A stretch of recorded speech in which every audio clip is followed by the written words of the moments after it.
இருந்தாலும் என் அறிவு கேட்டிய ஒரு சில விஷயங்களை மட்டும் சொல்கிறேன். இங்கே எத்தனையோ பெரியவர்கள் இருந்துட்டாலும் நம்ம சொல்கிறோம் 1886 நம்ம பதிவு பண்ணியிருக்கோம், அதுலேருந்து தான் தெரியுது. அதுக்கு முன்னாடி ஒரே ஒரு எடுத்துக்காட்டு, அதாவது நம்மளுடைய கவி சக்கரவர்த்தி கம்பர் தெரியும், அது ஒரு சிலருக்கு தெரியும். அந்த கம்பர் காலத்தில் நம்ம காராள வம்சத்தை பற்றி சொல்லியிருக்காரு, பதிவாயிருக்கப்போ 770 தமிழ் நூலில் 770 அப்படின்ற நூலில் படிச்சிங்கன்னா அதில் ஒரு வரிகள், ஒரு 4 வரி தான்.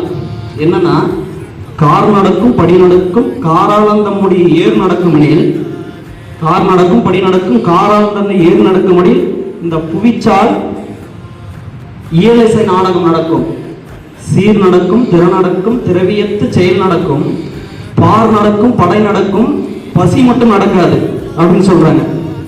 காராளம் ஏர் உழவுனாதான் அத்தனையுமே நடக்கும் அப்படின்னு கம்பர் எழுதி வச்சிருக்காரு.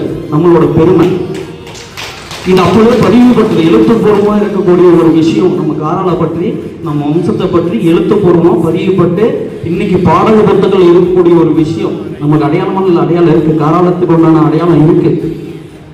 அப்படி நம்மளோட வம்சம் என்ன, கலாச்சாரம் என்ன, இது எல்லாத்தையும் தெரிஞ்சுக்கிட்டு நம்ம கலாச்சாரம் இன்னைக்கு அழிஞ்சிட்டு வருது. கூடவே கலைகள் அழியுது, கூடவே கலாச்சாரம் அழியுது. காராள வம்சம் இது கரிகுருவி நாடாது அப்படின்னு ஒரு வார்த்தை, அதை காராள வம்சம் இது கரிகுருவி நாடாது. காராள வம்சம் கரிகுருவி நாடாதுன்னா என்ன, அந்த கரிகுருவி சொல்லுமா, எப்படி சொல்லும்னா, ஊருக்கு இந்த உலகத்துக்கே உணவு கொடுக்கும் காராளா, உலகத்துக்கே உணவு கொடுக்கும் காராளா எந்த உணவு செய்ய அப்படின்னா, அந்த கரிக்குருவி 4 மணிக்கு 5 மணிக்கெல்லாம் எழுந்திரிச்சு அலாரம் கொடுக்குமா. அது கடவுள் கொடுத்த அலாரம். அந்த கரிக்குருவி கொடுக்குற அலாரத்துக்கு முன்னாடியே நம்ம காரணம் ஏற்படுப்பாங்களாம். அதுதான் காரணம்.